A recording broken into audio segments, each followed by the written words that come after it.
A finales del siglo XIX, el Imperio Español solo era una sombra de lo que fue. De lo que fuera uno de los mayores imperios coloniales de la historia, solo quedaba bajo control español Cuba, Puerto Rico, las Filipinas y algunos archipiélagos en el Océano Pacífico. A pesar de los movimientos revolucionarios que se dieron en el resto de las colonias españolas a principios del siglo XIX, tanto Cuba como Puerto Rico se mantuvieron fieles a España.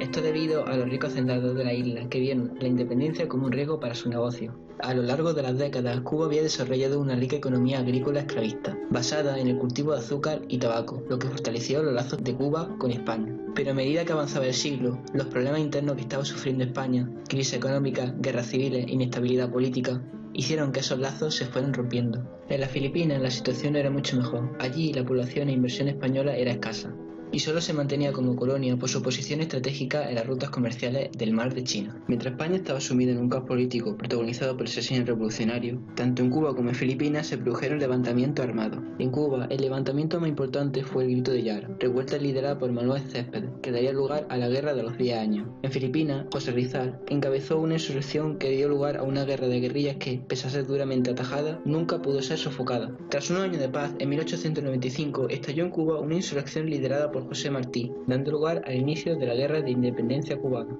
Mientras tanto, los Estados Unidos eran la gran potencia en el continente americano, que deseaba expandir su influencia. Desde el inicio de la guerra, intervinieron dando ayuda financiera y logística a los sublevados. En Cuba, el general Martínez Campos fue sustituido por Valeriano Beider, que construyó una serie de líneas fortificadas que dividieron la isla en bloques con el fin de que el levantamiento no se extendiera. El plan fue un éxito, limitando el poder de los rebeldes, pero trajo consigo graves problemas de abastecimiento para la población, provocando una gran mortalidad.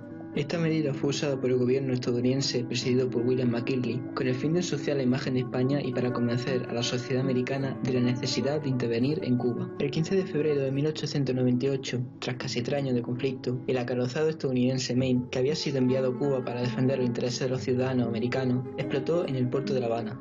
Aunque no se conocían las causas reales de lo sucedido, esto no impidió a la prensa amarilla norteamericana, dirigida por Pulitzer y Hearst, acusar a España como responsable, exigiendo la declaración de guerra, enarbolando el tema, recordar el Maine al infierno con España. Concluido el plazo del ultimátum 23 de abril, se da inicio a la guerra. El desarrollo de las operaciones fue tan rápido y contundente que no permitió a los españoles responder de manera efectiva. En Filipinas, la flota norteamericana mandada por el almirante de Way destrozó a la escuadra española en Cavite. Mientras tanto, las tropas americanas desembarcaron en Cuba en julio, donde, tras una serie de batallas menores, derrotaron a las restantes fuerzas españolas dirigidas por el general Blanco en la batalla de las Colinas de San Juan el 1 de julio. 3 días más tarde, el 4 de julio, la escuadra española de Cuba, dirigida por el almirante Cervera, era derrotada por la flota estadounidense. Derrotada y exhausta, España tuvo que pedir el armisticio y aceptar, a regañadientes, la paz impuesta en el Tratado de París, firmado el 10 de diciembre de 1898, donde cedía Filipinas, Guam y Puerto Rico a los Estados Unidos y renunciaba a la soberanía cubana. Para España, la pérdida de Cuba no supuso una grave crisis política o económica. Las inversiones del capital repatriado permitió cierto desarrollo industrial. Fue una crisis moral y de valores de una España que había perdido el último resquicio de grandeza que le quedaba, las colonias,